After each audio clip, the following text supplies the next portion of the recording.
लाडकी बहीण योजना सुरू होणार आहे. आनंदाची गोष्ट आहे. म्हणजेच की लाडक्या बहिणीला म्हणजेच आपल्या माय माऊलीला 1500 रुपये दर महिन्याला मिळणार आहे. आनंदाची गोष्ट आहे. सोबतच लाडक्या भावाला सुद्धा कोण्या भावाला भेटणार 8000, कोण्या भावाला भेटणार 6000 आणि कोण्या भावाला भेटणार 10000. म्हणजे एवढी आनंदाची गोष्ट आहे सगळ्या भावांसाठी व सगळ्या बहिणींसाठी. पण जिथं कुठं पण हा शब्द येतो ना, जिथं कुठं पण हा शब्द येतो तिथं माशी शिंकतेच. आणि झालंय असं की या सगळ्या प्रकरणामध्ये म्हणजे लाडकी बहीण योजनेच्या प्रकरणामध्ये उच्च न्यायालयामध्ये म्हणजे मुंबई उच्च न्यायालयामध्ये या खटला टाकण्यात आलेला आहे. आणि या सर्विस्तर विषयावर आपण तर बोलणारच आहोत आणि एक छोटासा व्हिडिओसुद्धा आहे आपल्याजवळ, तो व्हिडिओसुद्धा पाहणार आहोत. पण या सर्व गोष्टी कितपत योग्य आहे काय? लाडकी बहीण म्हणजे शासन जे लाडक्या बहिणीला जे 1500 रुपये देणार आहे, लाडक्या भावाला 6000, 8000, 10000 जी रक्कम देणार आहे ती देणार कुठून? शासनाच्या खजिन्यातून. आणि शासनाचा खजिना सध्या तर रिकामा आहे. म्हणजे खळखळाट नाही आहे त्यामध्ये, ठणठणाट आहे. म्हणजेच की तो खजाना रिकामा आहे. आणि एवढ्या मोठ्या प्रमाणात जर रक्कम दर महिन्याला जर शासन जर वाटत असेल तर याचे दुष्परिणाम काय होतील? याचे दुष्परिणाम? तर याचे दुष्परिणाम असे होतील की महाराष्ट्र शासन जो काय टॅक्स लावतोय सर्वसामान्यावरती, तुमच्या आमच्यावरती, तो टॅक्स शासनाला इच्छा नसताना सुद्धा वाढवावा लागेल.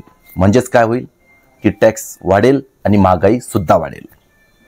या अशा गोष्टी भविष्यात या सर्व गोष्टी होऊ शकतात. कारण की हे जे शासन पैसे वाटतं यामध्ये विकास होणार नाही बरं का. यामध्ये विकास होणार नाही, मुळीच होणार नाही. तुम्हाला वाटतं का की अशा प्रकारची रक्कम दिल्यानं काही विकास होईल आणि काही प्रगती होईल? मुळीच नाही होणार. तुम्हाला काय वाटतं ते आपल्याला कमेंट करा. आणि हो, या सर्व गोष्टीचा निकाल लवकरच मुंबई उच्च न्यायालयामध्ये लागणार आहे. हा एक छोटासा व्हिडिओ आहे, त्या संदर्भात तो व्हिडिओ पहा आणि तुमची काय प्रतिक्रिया आहे ते कमेंट करा. आणि खरंच एवढं सगळं होऊन सुद्धा जर लाडकी बहीण योजना सक्सेसफुल झाली, अंमलात आली, तर खरंच आपल्या बहिणींचे, लाडक्या भावांचे खूप खूप अभिनंदन आणि कॉंग्रॅच्युलेशन. कारण की तुम्हाला पैसे मिळणार. पण हा शब्द इथं पण आला. बघूया काय होतं ते. तत्पूर्वी हा छोटासा व्हिडिओ बघूया आपण, म्हणजेच आपल्याला सविस्तर माहीत होईल नेमकं या प्रकरणात आहे काय. चला बघूया छोटासा व्हिडिओ. महाराष्ट्र सरकार की फ्लैगशिप प्रोजेक्ट लाड़की बहन योजना और लाड़का भाऊ योजना जो है उसके खिलाफ बॉम्बे हाई कोर्ट में याचिका दर्ज हुई है. आइए जो याचिकाकर्ता के वकील हैं आइए उनसे बात करते हैं. एग्जैक्टली क्यों आपने ये चैलेंज किया है? देखिए, ये जो योजना आई है उसकी टाइमिंग ये सबसे महत्व की है. ये लोकसभा का फेल्योर के बाद राज्य सरकार ने इसमें ये योजना लाई है और आने वाले विधानसभा इलेक्शन को मध्य रखते हुए ये योजना की घोषणा की गई है. और ये किसके कॉस्ट के ऊपर? हम टैक्स पेयर के कॉस्ट के ऊपर. अभी 31 जुलाई होके गया है. हमने टैक्स देश के विकास के लिए पे किया है, इंफ्रास्ट्रक्चर डेवलपमेंट के लिए पे किया है. ये इररेशनल कैश या पैसे बांटने के लिए नहीं पे किया है. ये और साथ ही साथ सरकार इनको काम दे और महिला जो बचत गट होती है उनके जरिए काम दे.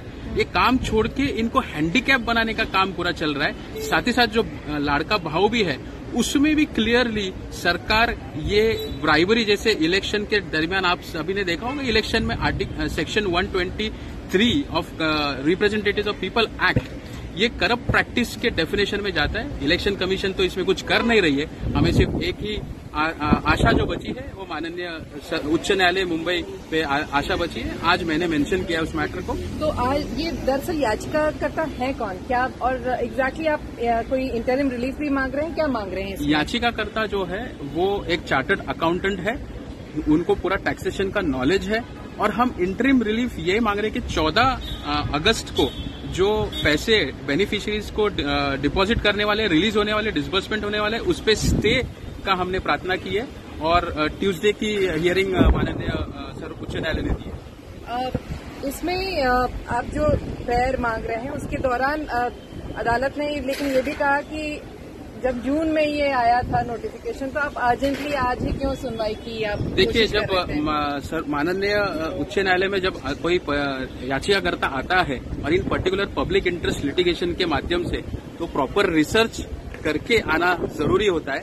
और साथ ही साथ हमसे ज्यादा मीडिया ने इस मुद्दे को काफी लिया है। मीडिया में काफी ऐसे आर्टिकल्स आए हैं जहां पे बताया गया है कि 4,600 करोड़ का बर्डन हम टैक्स पेयर्स पे और एक्स चेकर्स पे होने वाला है, और जहां पे ऑलरेडी राज्य सरकार में 7.80 लाख करोड़ का डेट रिडन है। ऐसे राज्य में इतना नया एक और लाना, तो इस पे रिसर्च करके ही डेफिनेटली कोर्ट के सामने आना जरूरी था, इसलिए हमने रिसर्च किया और कोर्ट के सामने। तो ये थे याचिकाकर्ता के वकील, आप जो बेसिकली बता रहे थे कि इस पूरे मामले में अब जो सुनवाई है वो अगले हफ्ते होगी, और कोशिश इनकी यही रहेगी कि एक इमीडिएट एक इंटरिम रिलीफ जरूर मिले और इस जो पैसा जो डिसबर्स होना है इस स्कीम के तहत वो रोका जाए। विद्या, मुंबई।